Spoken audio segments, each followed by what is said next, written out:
Alright, let's talk about something that sounds incredibly straightforward but, like most things in politics, is about as simple as assembling IKEA furniture in the dark. Proving you're a citizen to vote. Yes, you heard that right.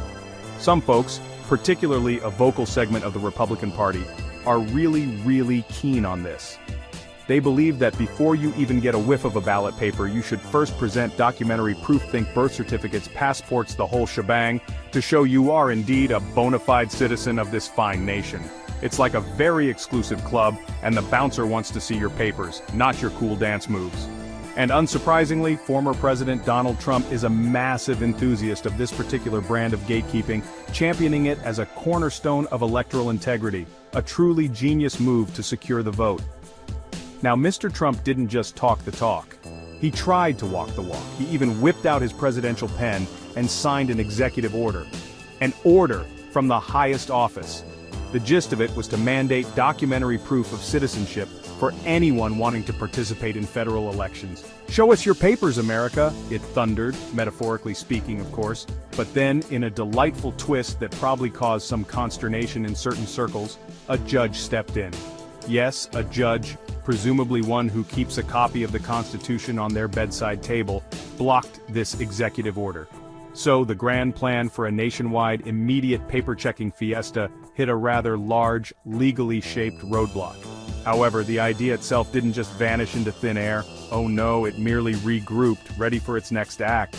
This whole concept has rapidly climbed the priority ladder for its proponents, becoming a central theme in their discourse on election security. They frame it as an absolutely essential measure to fortify our democratic processes. The argument, repeated with increasing fervor, is that by making every single potential voter present their citizenship credentials, public confidence in the electoral system will soar. Imagine that. We'll all apparently sleep sounder at night, cocooned in the warm, fuzzy knowledge that only the officially sanctioned, paper-proven citizens are casting ballots. It's presented as a common-sense solution to a problem they insist is undermining the very foundations of democracy. Or at least, that's the sales pitch we're getting. But here's a little detail that often gets whispered instead of shouted. Voting by non-citizens in the United States is already a felony. That's right, a serious, potentially life-altering crime that can land you in a world of trouble, including prison and deportation if you're not a citizen. Furthermore, numerous studies and analyses have consistently shown that instances of non-citizens voting are extraordinarily rare. We're talking hen's teeth rare. More often than not, when such cases do emerge, they are the result of genuine confusion or administrative errors rather than malicious intent. Oops, I ticked the wrong box is more common than mwahaha, I shall subvert American democracy. Yet despite this, the campaign for mandatory proof marches on undeterred by such inconvenient facts. So what's the big justification for this push? Well, number one on the billboard is boosting public confidence. That's the golden phrase.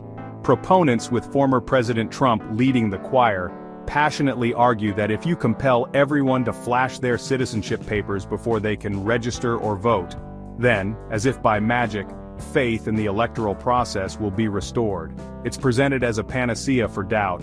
Forget complex audits or transparent counting procedures. Just show us a passport and suddenly everyone will believe the outcomes are legitimate.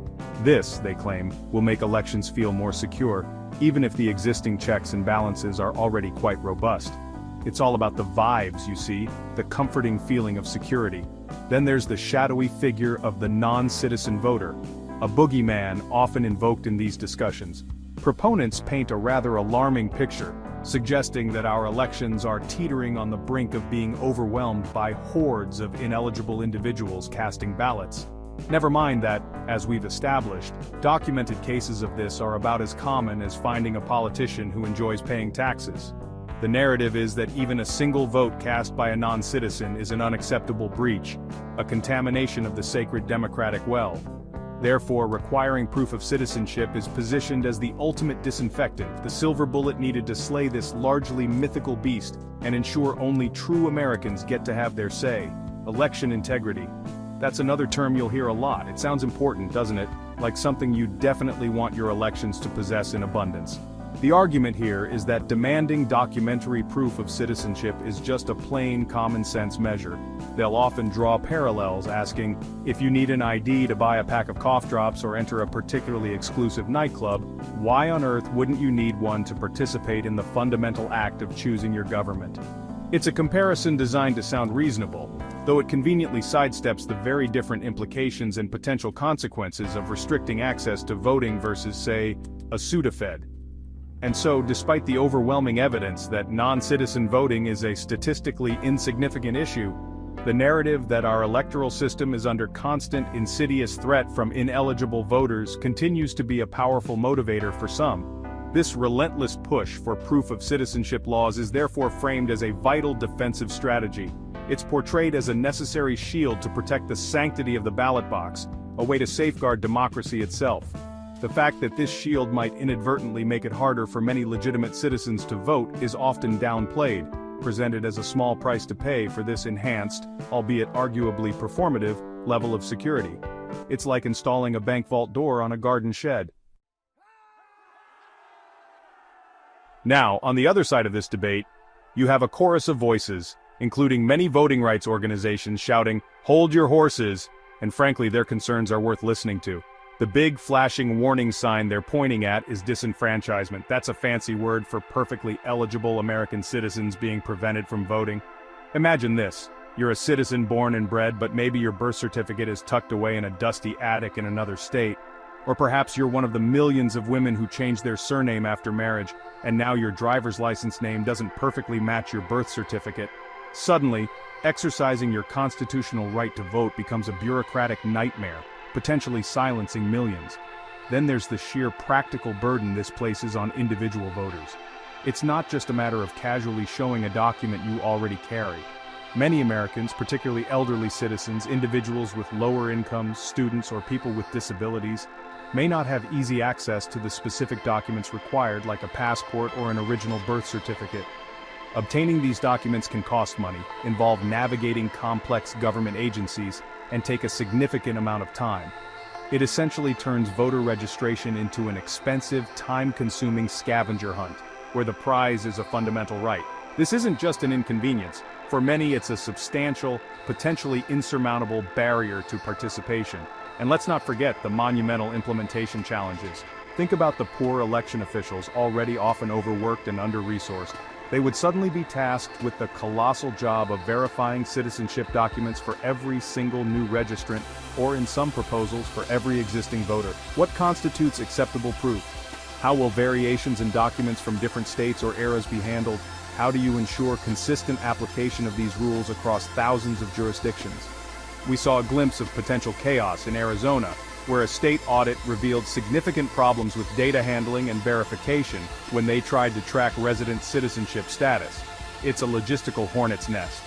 Finally, we circle back to the fundamental question: is this all truly necessary? Is this a solution tailored to address a widespread critical problem, or is it a case of using a cannon to swat a fly? Given that extensive research consistently demonstrates that non-citizen voting is exceedingly rare, opponents argue that these proof of citizenship laws are a disproportionate response. They suggest that the immense effort, cost, and the very real risk of disenfranchising legitimate voters far outweigh any marginal benefit in preventing a handful of mistaken or fraudulent votes. Many suspect that the true aim isn't just about security, but rather about making it more difficult for specific demographics who are perceived to vote a certain way to cast their ballots. While the grand federal plan for nationwide proof of citizenship seems to be stuck in legislative mud, it doesn't appear to have the necessary votes to clear the Senate hurdle. The battleground has very much shifted to the individual states. And oh boy, what a drama is unfolding there. It's like a patchwork quilt of different rules and outcomes. Some states are enthusiastically rolling out the red carpet for these laws, while others are slamming the door shut, or at least cautiously peering through the peephole. Interestingly, the number of states even considering bills related to proof of citizenship for voting reportedly tripled between 2023 and 2025. Clearly, this idea has legs, even if they're walking in different directions. Let's take a trip down to Texas, for example. Just yesterday, on June 2, 2025, a rather ambitious piece of legislation there met its demise. This bill was no small fry. It aimed to require proof of citizenship not just for new voters, but for all 18.6 million Texans already registered. The state Senate, bless their hearts, passed it with gusto back in March. But when it reached the Texas House, it hit a wall. The bill didn't even make it to a floor vote before the legislative session ended. Why the hesitation? Well, familiar concerns were raised, the sheer difficulty of implementing such a massive undertaking, and the potential for disenfranchising a significant number of eligible voters, with particular worries about married women whose names had changed. So, for now, Texas dodged that particular bullet. However, not every state is pumping the brakes. Out in Wyoming, the Republicans successfully pushed through proof of citizenship legislation earlier this year, in 2025. So if you're in Wyoming, get your papers ready. Meanwhile, New Hampshire, always a bit of an independent spirit, actually enacted a proof of citizenship requirement back in 2024. And how did that go? Well, during local elections in early 2025, some issues reportedly surfaced, particularly for, surprise, surprise, married women who had changed their last names and found their documentation didn't align perfectly. It seems the practicalities can be a bit trickier than the theory suggests. Who could have possibly foreseen that? Elsewhere, the story is one of stalled efforts and outright failures, even in states firmly under Republican control. In 2025, places like Florida, Missouri, and Utah all saw similar proof of citizenship measures falter or fail to advance. Sometimes it was because legislators decided to focus on other election law changes, like tightening voter ID rules or tinkering with mail-in ballot systems. In Missouri, for instance, the bill cleared a committee but didn't get a full vote. Proponents there say they'll try again next year after researching concerns. And let's not forget Kansas, where a proof of citizenship law was actually in effect for 3 years before federal courts struck it down, finding it had prevented nearly 30,000 people, almost all of whom were eligible U.S. citizens, from registering. The debate clearly is far from over, and the implications for voter access in future elections remain a significant concern. I hope you found this video useful.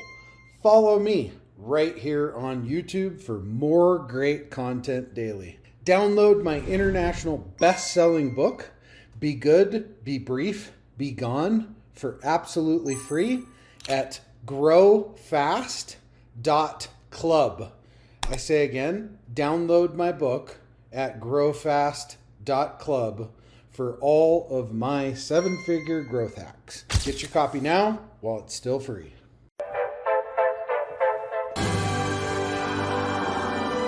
There it is. Magnum. Holy moly.